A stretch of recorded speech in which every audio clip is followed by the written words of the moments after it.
Proklamasi kami, bangsa Indonesia, dengan ini menyatakan kemerdekaan Indonesia.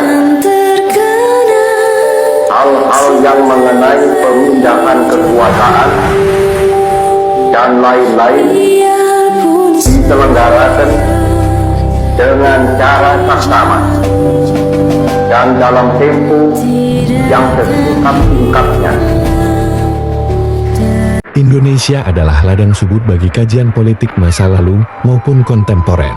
Perjalanan demokrasi di Indonesia telah melalui berbagai fase yang dinamis sejak kemerdekaannya pada tahun 1945. Proklamasi kemerdekaan yang diproklamasikan oleh Soekarno dan Muhammad Hatta menandai awal berdirinya Republik Indonesia. Setelah kemerdekaan, Indonesia memasuki masa revolusi fisik tahun 1945 sampai tahun 1949 yang diwarnai oleh perjuangan mempertahankan kemerdekaan dari Belanda yang ingin kembali menjajah.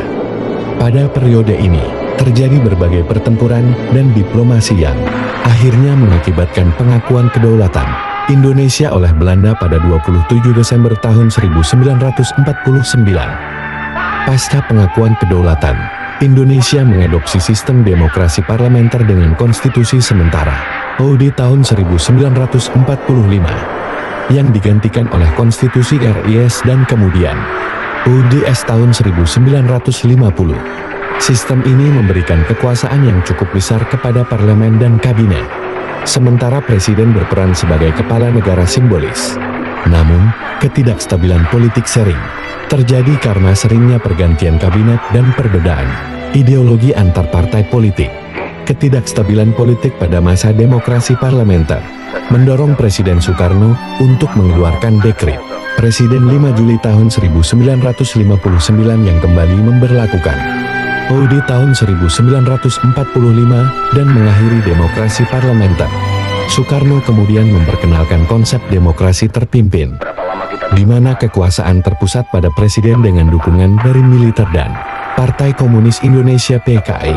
Dalam sistem demokrasi terpimpin, peran partai politik dikurangi dan Soekarno menjadi figur sentral dalam pengambilan keputusan terhadap oposisi dan media. Pemerintah berusaha menciptakan stabilitas politik melalui kontrol yang ketat. Namun, ketegangan antara kelompok-kelompok politik, termasuk PKI dan militer, semakin meningkat dan mencapai puncaknya pada peristiwa Gerakan 30 September tahun 1965. Setelah peristiwa G30 SPKI, Jenderal Soeharto mengambil alih kekuasaan melalui Supersemar, Surat Perintah 11 Maret tahun 1966 yang diberikan oleh Soekarno. Soeharto kemudian menjadi presiden dan memulai era Orde Baru dengan tujuan utama menciptakan stabilitas politik dan pembangunan ekonomi pada masa Orde Baru. Soeharto menerapkan kebijakan sentralisasi kekuasaan dengan dukungan militer dan birokrasi yang kuat. Partai golongan karya Golkar menjadi kendaraan politik utama yang selalu memenangkan pemilu melalui berbagai cara, termasuk manipulasi dan tekanan partai politik lainnya, seperti Partai Demokrasi Indonesia (PDI) dan Partai Persatuan Pembangunan (PPP), diberi ruang yang sangat terbatas. Pemerintahan Soeharto berhasil menciptakan pertumbuhan ekonomi yang signifikan melalui kebijakan pembangunan dan industrialisasi. Namun, hal ini diiringi dengan praktik korupsi, kolusi, dan nepotisme yang meluas. Kebebasan berpendapat dan pers sangat dibatasi, dan oposisi ditekan dengan keras. Republik Indonesia